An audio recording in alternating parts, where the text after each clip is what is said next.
Today, the United States of America is known around the world as a global power. But where did it begin? Who were the first people?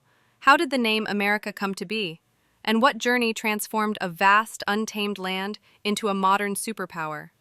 Welcome to part 1 of our deep dive into the complete history of the United States, from its earliest roots to 2025. Long before any European set foot on the American continent, this vast land was home to millions of indigenous peoples. These people had developed sophisticated cultures, cities, and trade networks for thousands of years. From the Mississippian civilization that built large mounds and cities like Cahokia, to the Pueblo peoples of the American Southwest, to the Iroquois Confederacy in the Northeast, the continent was far from empty. Native societies had complex political systems, agricultural knowledge, corn, beans, squash, spiritual traditions, oral histories. By the time Columbus sailed in 1492, it's estimated that 50 to 100 million indigenous people lived across the Americas. So, how did the land come to be called America?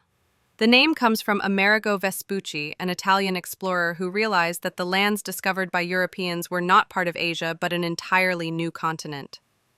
In 1507, German cartographer Martin Waldseemüller published a world map. On it, he labeled the new continent America, using the feminized Latin version of Amerigo. The name stuck.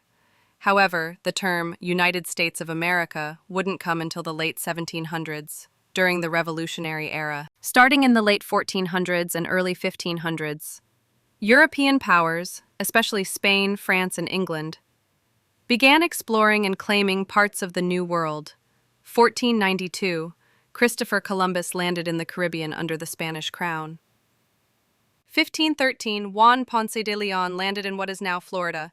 1534, Jacques Cartier explored the St. Lawrence River for France. 1607, the English founded Jamestown, the first permanent English settlement in what would become the U.S. Each European power had different goals. Spain sought gold and Christian converts. France focused on trade, especially fur. England aimed to build colonies and expand its influence. These early explorations laid the groundwork for centuries of colonization and conflict. As European settlements expanded, conflict with indigenous peoples became inevitable. Diseases like smallpox, brought by Europeans, devastated native populations who had no immunity. Land disputes led to violent confrontations. Treaties were often made, and often broken. Jamestown, 1607, and Plymouth, 1620, became symbols of English colonization. Colonists faced harsh winters, starvation, and tense relations with native tribes. But as more settlers arrived, permanent towns and colonies began forming. By the mid-1600s, the 13 colonies were emerging along the eastern seaboard. The 13 colonies weren't a unified nation. Far from it. Each had its own government, culture, and economy. New England colonies, Massachusetts, Connecticut, etc., focused on religion and community. Middle colonies, New York, Pennsylvania, known for diversity and commerce. Southern colonies, Virginia, Carolina, Georgia, depended heavily on agriculture and slavery.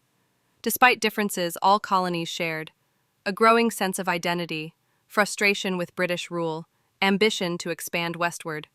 This rising identity would, in time, set the stage for revolution. By the early 1700s, the British colonies were thriving. But they were also heavily taxed, controlled by distant monarchs. Frustrated by British restrictions on westward expansion, the colonists began to see themselves as something different from the British, as Americans. The name United States of America was first used in the Declaration of Independence, 1776. A bold statement by 13 colonies, ready to break free from the British Empire. And so, the journey of the United States, from colony to country, had begun. In Part 2, we'll dive into the Revolutionary War, the pivotal battles, legendary heroes, and the birth of a new nation. Enjoying this historical journey? Make sure to like, subscribe, and join us in the next chapter to uncover more. Thank you so much, guys, for watching this video, and I will see you next time.